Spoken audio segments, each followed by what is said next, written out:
Welcome to the Lust Resist or Love Persist read. This is where we examine who wants what and who needs something. The cards we're using today are Erotic Fantasy Tarot, Romantic Tarot, Affirmation Cards for Women's Soiree Edition, and Inner Effing Peace. First, the Lust card.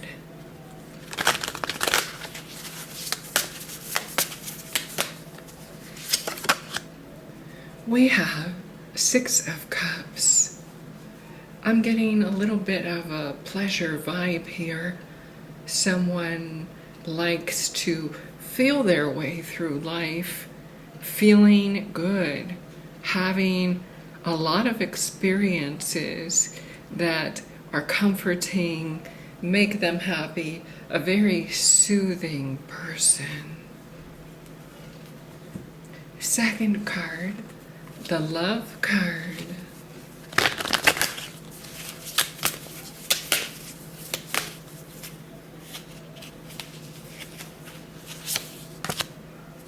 We have the Queen of Wands.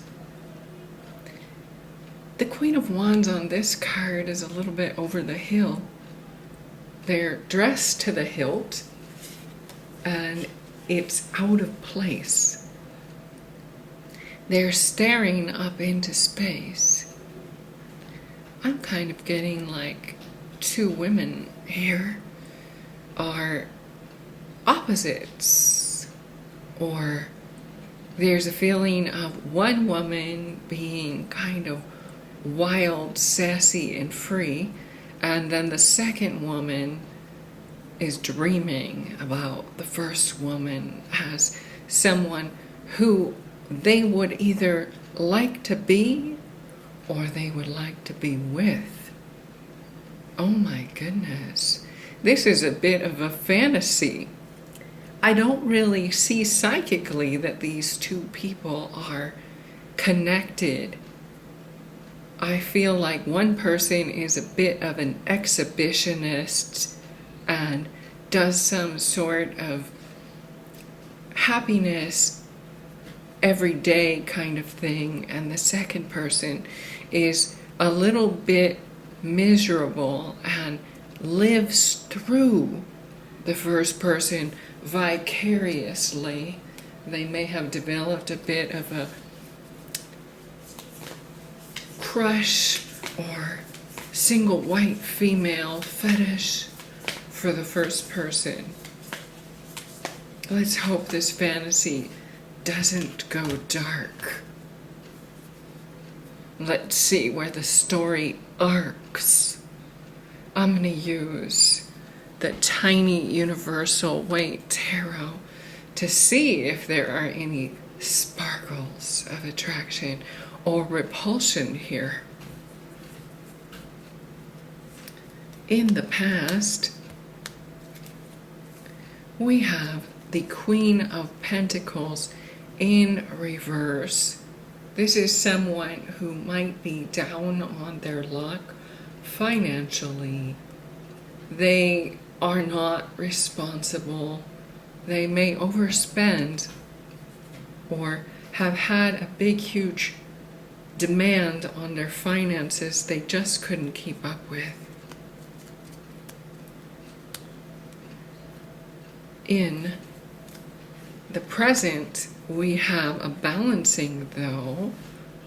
There is the Six of Pentacles.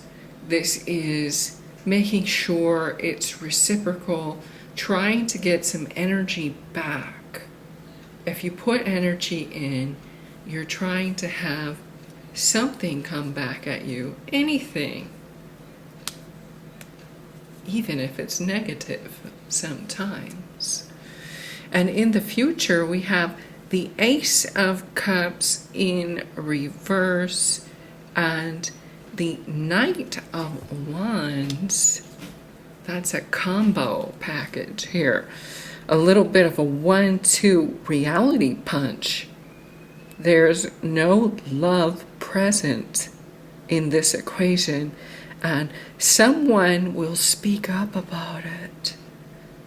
They might be very brash or hasty, or sense this need to shake off some yucky energy.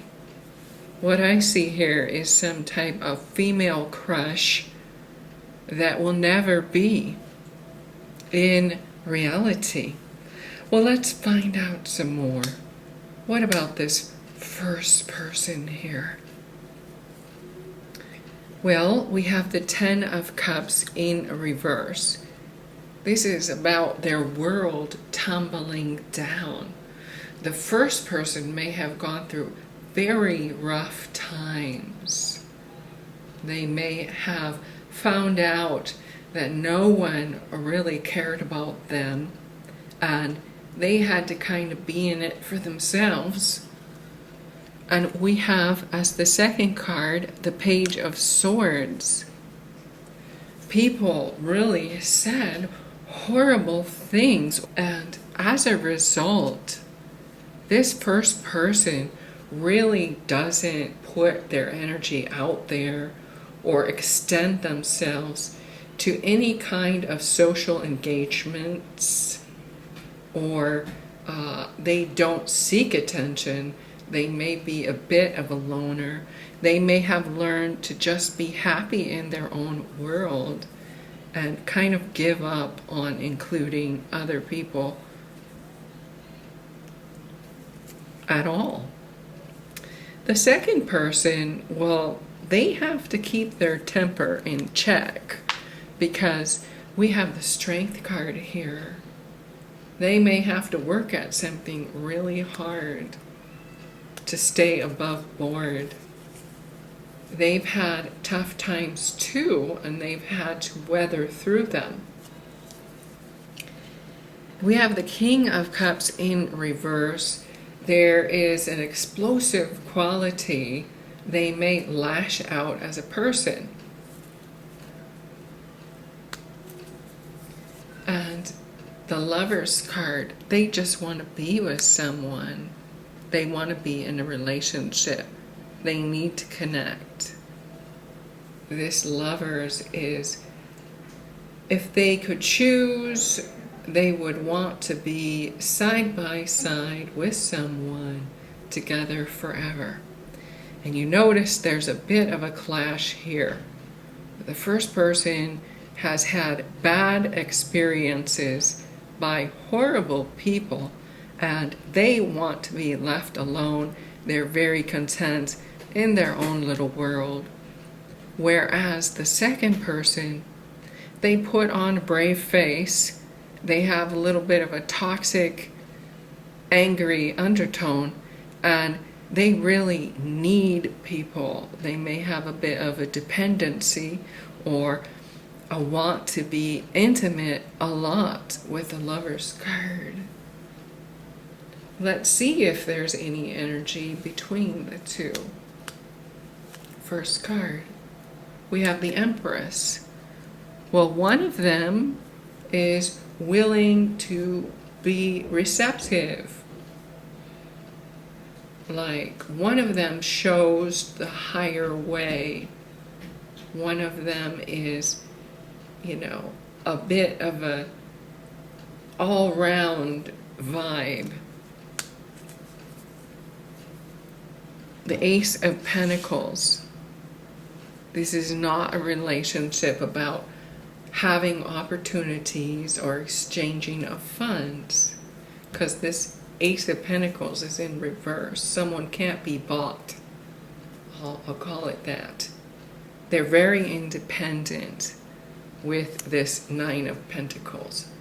So what I'm getting is we have the Empress, the Ace of Pentacles, and the Nine of Pentacles is the energy between these two. Someone feels like they're a good catch. They have it all. They can't be bought, though. There's no exchange energy. Nothing is being materialized. And independence rules, kind of. Like, both people need to stay on their sides of the aisle. That's what I'm getting here. Especially with that Ace of Cups in reverse and the Knight of Swords. This is all about leave me alone. I want to be free of this. You know, there's nothing commingling here that I could see. All right, so let's get a little more information. What's sweary about the first person, please? First card, you are a GD warrior. You will never give up. Yes. Person doesn't really put up with much. They have a tiger on this card showing their teeth. Oh my goodness. They're fierce about their independence. And it says on the second card, remember, everyone has ideas, but not everyone has the effing courage to make them into reality. This first person, they are a bit of a trailblazer, even if they don't have people on their side. They also have nothing to hide, really. They put it all on display. They don't care about making people happy or what other people say, and they don't often respond. They hold in their responses. Second person sweary says asking questions doesn't make you a dumb A. It shows your passion and willingness to give your best. This person wants to be included, and they will try to question and intrude. They think that's a good thing. They're adding something to the equation. Second card says there's always a solution to your problems, but sometimes you have to look deeper for that S. I'm noticing that this person has 2 horses. They may be a naysayer. Nay, say. Get it? That's kind of funny. Okay. So, I feel like this first person is an unwilling participant. This second person wants to school the first person and break through to them. Well, I don't see that happening. Not in this lifetime, sweetie. So, let's get some inner effing peace so everyone can just agree to move in separate directions. The first person's card says, practice radical acceptance. You be you, boo. You do you. Just don't do it near me. The second person. Sit down and shut up. In other words, meditate. I get that the second person doesn't want to hear that the first person doesn't want to know them or be involved in their little dramas.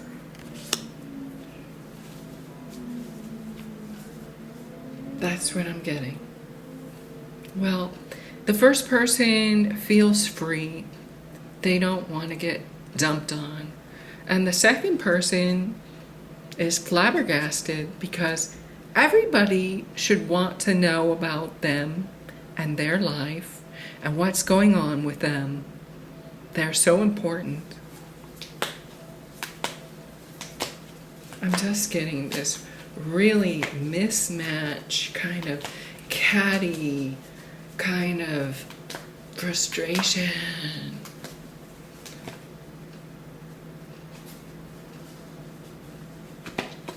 The final answer says, sit happens.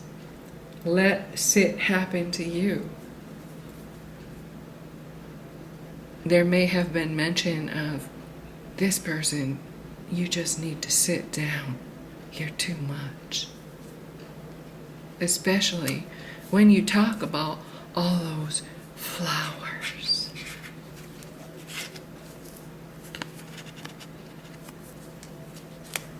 Well, the final analysis is that sometimes it just is a clash. And it's better to just let the energy pass. And that is what is lovely and lusty today. Thank you and namaste.